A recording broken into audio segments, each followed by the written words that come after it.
ഗൗരിയുടെ പഴയ വീഡിയോസിൽ മെൻ്റൽ ഹെൽത്ത് ഇഷ്യൂസിനെ കുറിച്ചും BPD കുറിച്ചും ഒക്കെ പറയുമ്പോൾ ആൾക്കാർ കുറെ കൂടെയൊക്കെ സപ്പോർട്ടീവായിട്ടാണ് കമന്റ് സെക്ഷൻ എന്ന സൈബർ സ്പേസിലൊക്കെ ഇടപെട്ടിട്ടുള്ളത്. പ്രശ്നമായതിനു ശേഷമാണ് ആ കമന്റിന്റെ സ്വഭാവം. ഇത്രയും പാടുപെട്ട് ആരാ ഈ ബാക്കിൽ പോയി കമന്റ് ചെയ്യുന്നതെന്ന് അറിയില്ല. പക്ഷെ എന്തുകൊണ്ടാണ് അങ്ങനെ ഒരു പ്രശ്നത്തെ പറ്റി പറയുമ്പോൾ ആൾക്കാർക്ക് അത് സപ്പോർട്ട് ചെയ്യാനുള്ളൊരു മനസ്സ് വരികയും ഇങ്ങനെ ഒരു പ്രൊട്ടസ്റ്റിന്റെ രൂപത്തിലെ പാട്ട് വരുമ്പോൾ ഈ സെയിം മോബ് തന്നെ വേറൊരു സ്വഭാവം കാണിക്കുകയും ചെയ്യുന്നുണ്ട്? അത് സെയിം മോബല്ല. I don't think it is. നമ്മുടെ സൊസൈറ്റിയിൽ പല തരത്തിലുള്ള ആളുകളുണ്ട്. നമ്മൾ ഓരോ വർക്ക് ഇറക്കുമ്പോഴും ഓരോ കാര്യങ്ങൾ പറയുമ്പോഴും ഇതെത്തുന്നത് പല പല ടൈപ്പ് ഓഫ് ആളുകളിലേക്കാണ്. എനിക്ക് തോന്നിയിട്ടുള്ളത് ഈ ഒരു പാട്ട് റിലീസായി കഴിഞ്ഞ് 1.5 വർഷം കഴിഞ്ഞിട്ട് ഒരു വളരെ സെൻസിറ്റീവ് ആയിട്ടുള്ള വളരെ യാഥാസ്ഥിതിക ചിന്താഗതി കൊണ്ട് നടക്കുന്ന ഒരു സ്ഥലത്തോട്ട് ഇത് ചെന്ന് പെട്ടു എന്നുള്ളതാണ്. അപ്പം അത്രയും നാള് നമ്മളിപ്പോൾ ഓരോ പാട്ട് ഇറക്കുമ്പോഴും അത്രയും നാള് ആസ് എൻ ആർട്ടിസ്റ്റ് എങ്ങനത്തെ വർക്കുകളാണ് ഞാൻ റിലീസ് ചെയ്യുന്നത് എന്ന് വളരെ ബോധമുള്ളൊരു ക്രൗഡിലേക്കാണ് നമ്മുടെ പാട്ടിലെല്ലാം എത്തിക്കൊണ്ടിരുന്നത്. അപ്പോൾ അതുകൊണ്ട് അവർക്കിത് വലിയ പ്രശ്നമൊന്നുമില്ല. അവർ കേൾക്കും, അവർക്ക് ഇഷ്ടപ്പെട്ടു എന്ന് അറിയില്ലെങ്കിൽ ഇല്ല എന്ന് പറയും. വളരെ റെസ്പെക്ട്ഫുൾ ആയിട്ടുള്ളൊരു സ്പേസ് ആയിരുന്നത്. പക്ഷെ ഈ പറഞ്ഞ പോലെ ഒരു ന്യൂസ് ചാനൽ വഴി ഒരു കാര്യം പുറത്തേക്ക് പോകുമ്പോൾ അത് വളരെ എക്സ്ട്രീം ആയിട്ടുള്ള ഓഡിയൻസിലേക്കാണ് പോകുന്നത്. അപ്പം അതിൻ്റേതായിട്ടുള്ള പ്രശ്നം മാത്രമാണ്. അതിപ്പം മെൻ്റൽ ഹെൽത്ത് ഇഷ്യൂസ് പറഞ്ഞാൽ ഇപ്പോൾ ഈ അതിനെക്കുറിച്ച് മെയിനായിട്ടും സംസാരിച്ച് പുറത്തു വന്ന ജോഷ് ടോക്ക് എന്ന് പറഞ്ഞിട്ട് ആ ഒരു പ്ലാറ്റ്ഫോം വഴിയാണ് വരുന്നത്.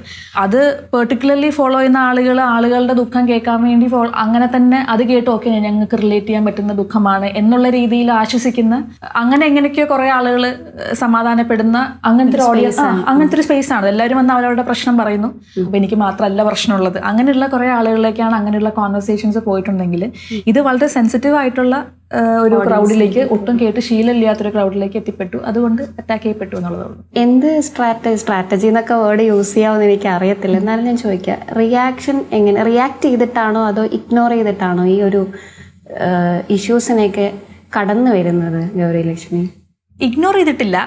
അത് ഉണ്ടെന്നുള്ളത് നമ്മൾ ഉണ്ട്. അതിപ്പം ഇഗ്നോർ ചെയ്യാൻ പറ്റില്ല. ബിക്കോസ് അത് അത്രയും ലൗഡായിരുന്നല്ലോ. ആ ഒരു അവിടെ നിന്ന് വരുന്ന ആളുകളിൽ നിന്ന് വരുന്ന ഹെയ്റ്റ് എന്ന് പറയുന്നത്, ആ ഹെയ്റ്റ് തന്നെ പറയണം. ഹെയ്റ്റ് എന്ന് പറയുന്നത് വളരെ റിയലായിട്ട് ഞാൻ ഫേസ് ചെയ്യാണ്. കാരണം കാര്യം ഇൻസ്റ്റാഗ്രാം നമ്മുടെ ഫോണിനകത്ത് മാത്രമുള്ളൊരു സാധനമാണെങ്കിൽ നമ്മൾ ഡെയിലി കട്ടിലിരിക്കുമ്പോഴും സോഫയിലിരിക്കുമ്പോഴും അടുക്കളയിരിക്കുമ്പോഴും പുറത്തുള്ളപ്പോഴൊക്കെ ഇതിനകത്ത് നമ്മുടെ വേൾഡിൻ്റെ ഭാഗമാണത്. അപ്പം ആ ഒരു ഭാഗത്ത് നമ്മുടെ ഒരു വേൾഡിൻ്റെ ഉള്ളിൽ നിന്ന് തന്നെ കുറേ ആളുകൾ അത്രയും അബ്യൂസീവായിട്ട് അത്രയും സ്ട്രോങ് ആയിട്ട് നമുക്കെതിരെ സംസാരിക്കുമ്പം ഇറ്റ് ഹേർട്സ്. പക്ഷെ എനിക്ക് തോന്നുന്നു ഇനിഷ്യലി കുറച്ച് ദിവസം മാറി നിന്നു, ഒന്ന് വായിക്കാണ്ടൊക്കെ മാറിയിരുന്ന് എന്താണ് എനിക്കിപ്പോഴും ആക്ച്വലി എന്താ സംഭവിച്ചതെന്ന് മനസ്സിലായിട്ടില്ല. കാരണം ഇത് ആദ്യത്തെ 3 ദിവസത്തെ ആളുകളുടെ സംസാരമല്ല, പിന്നെ അടുത്ത 3 ദിവസം, പിന്നെ അടുത്ത 3 ദിവസം വേറെ പോലെ സംസാരം, ഇങ്ങനെ മാറിക്കൊണ്ടിരിക്കും. എനിക്ക് തോന്നുന്നു അത് ഡീൽ ചെയ്യാന്നുള്ളതേ ഉള്ളൂ. ഒരിക്കലും ഇഗ്നോർ ചെയ്യാൻ പറ്റില്ല. മനസ്സിലാക്കുക, if it's too much for you കുറച്ച് മാറിയിരിക്കുക. പിന്നെ എൻ്റേതായിട്ടുള്ള ഇപ്പം ഫോർ എക്സാമ്പിൾ ഇൻസ്റ്റാഗ്രാം ടൈം കുറയ്ക്കുക. ഇപ്പം എനിക്ക് എൻ്റെ ഫോണിൽ ഇൻസ്റ്റാഗ്രാം യൂസ് റെസ്ട്രിക്റ്റഡ് ആയിപ്പോൾ ഉച്ചയ്ക്ക് 12 മുതൽ വൈകുന്നേരം 6 മണി വരെ മാത്രമേ ഈ സാധനം ഓപ്പൺ ആവുള്ളൂ. ആൻഡ് 15 മിനിറ്റേ മൊത്തം ഓപ്പൺ ആവുള്ളൂ.